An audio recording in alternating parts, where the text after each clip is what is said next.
बिस्मिल्लाहिर्रहमानिर्रहीम। अस्सलाम वालेकुम।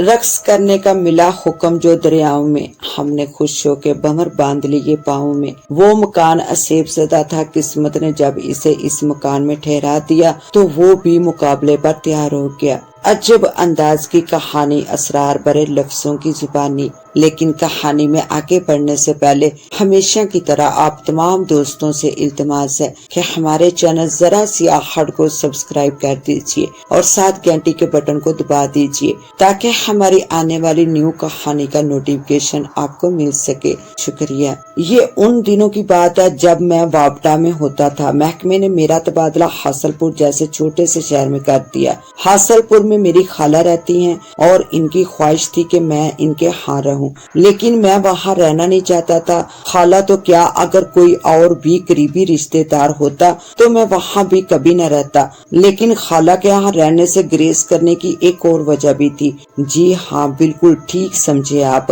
खाला चाहती थी कि मैं इनकी बेटी से शादी कर लूं। खुद आसिया भी यही चाहती थी और किसी हद तक मुझ में दिलचस्पी भी रखती थी। रही बात मेरी, तो मेरे दिल में तो कोई और बसी हुई थी। मैं कैसे इसकी हौसला अफजाई करता। खैर, ये तो एक अलग कहानी है, फिर कभी सुनाऊंगा। मैं बात कर रहा था खाला के यहाँ रहने की। मैं ख्वामख्वाह किसी पर बोझ नहीं बनना चाहता था, इसलिए सामान रखकर खाना वगैरह खाकर बाहर निकल गया ताकि किसी से कहकर सुनकर किसी एक कमरे के मकान का बंदोबस्त कर सकूं। दूसरे दिन दफ्तर ज्वाइन करने के बाद मैंने दफ्तर के साथियों को भी मकान के लिए कह दिया। 2 दिन मैं बामुश्किल बाहर रहा। बामुश्किल इस तरह के दफ्तर से वापस आकर खाना खाकर मैं बाहर निकल जाता था और फिर उस वक्त वापस आता जब तकरीबन सभी सो जाते थे। तकरीबन इसलिए कि आसिया मेरे लिए जागा करती थी और खाने वगैरह का पूछने के बाद सोती थी। तीसरे दिन मुझे मकान मिल गया। एक कमरे का घर था।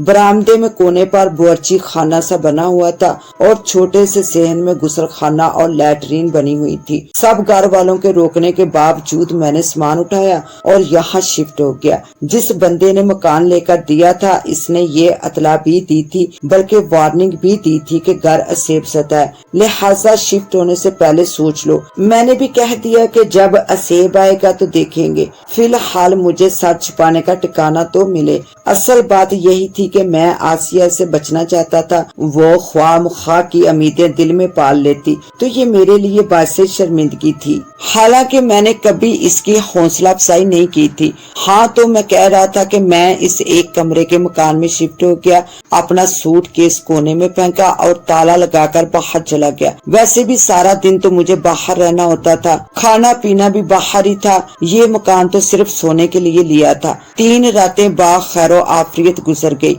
मैं अब मुतमिन हो गया था कि यहाँ कोई असेब वगैरह का चक्कर नहीं है। यार, लोग वैसे ही डरा रहे थे, लेकिन वो जो कहते हैं ना कि मेहमान सिर्फ 3 दिन का होता है, फिर बलाए जान होता है। मेरे साथ भी शायद यही हुआ था। 3 रातें तो असेब ने मुझे मेहमान समझकर ना छेड़ा था, लेकिन जब मैं बलाए जान बन गया इनके लिए, तो वो भी अपनी फार्म में आ गए। ये 4थी रात का जिक्र है। मैं बड़ी गहरी नींद सो रहा था कि अचानक मुझे महसूस हुआ जैसे कोई दोनों हाथों से मेरा सीना दबा रहा है। मैं हड़बड़ाकर उठा क्या, बल्कि लेटा ही रहा, क्योंकि यही लग रहा था कि मेरे ऊपर कोई बैठकर दोनों हाथों से मेरा सीना और गला दबा रहा है। आंखें खोलकर इधर उधर देखा मगर कोई नजर न आया, लेकिन मेरे ऊपर कोई बैठा हुआ था। असेब। मैंने सरगोशी की तो ये सोचते हुए मैं खौफजदा हो गया, लेकिन फिर अपने होशो हवास बहाल रखते हुए आयतल कुर्सी का विर्द शुरू कर दिया। यकदम ही जैसे मैं आजाद हो गया, वो जो कोई भी था मेरे ऊपर से हट गया था या फिर मेरे पास से चला गया था। इसके बाद काफी देर तक मैं जागता रहा, आयतल कुर्सी पढ़ता रहा, लेकिन कोई चीज न आई। फिर ना जाने मैं कब सो गया।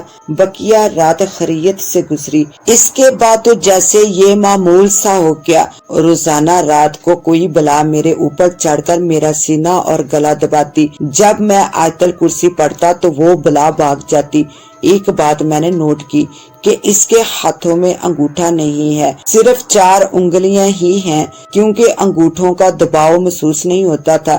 دوسری بات یہ کہ اس کے ہاتھوں پر قدرے لمبے بال تھے جیسے کسی جانور کے ہوتے ہیں۔ تقریباً 10 دنوں بعد میرا وہی دوست مجھ سے ملنے آیا جس نے مجھے یہ مکان لے کر دیا تھا۔ اور سناؤ، کوئی نئی تازی، کوئی اسیب وغیرہ ٹکرایا یا نہیں؟ سلام دعا اور حال حوال کے بعد اس نے پوچھا۔ وہ تو روز ہی ٹکراتا ہے، میں نے بے پرواہی سے کہا۔ ویسے بھی میں ایسی چیزوں سے خوفزدہ نہیں ہوتا۔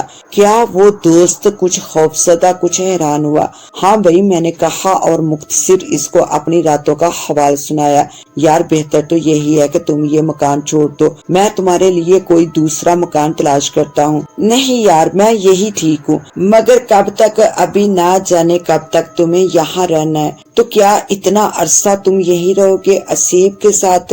بالکل رہوں گا۔ ویسے بھی میں نے اس ندیدہ شے سے کہہ دیا ہے کہ یا تو وہ مکان چھوڑ کر چلا جائے یا پھر میرا ٹرانسفر کروا دے۔ کیا تم نے یہ کہہ دیا اس سے؟ وہ حیران ہو رہا تھا۔ ہاں بھائی، کہہ دیا اس سے۔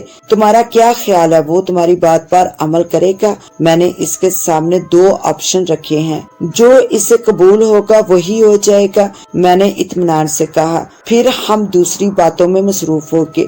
راتوں کو ہمارا وہی معمول رہا۔ بالآخر وہ ہار گئے۔ ٹھیک 1 ماہ بعد میرا وہاں سے ٹرانسفر ہو گیا اور وہ ندیدہ شے میرے لیے ندیدہ ہی رہی۔ اس کے ساتھ ہی اب مجھے دیں اجازت، ملتے ہیں انشاءاللہ ایک نیو کہانی کے ساتھ، تب تک کے لیے اللہ نگہبان۔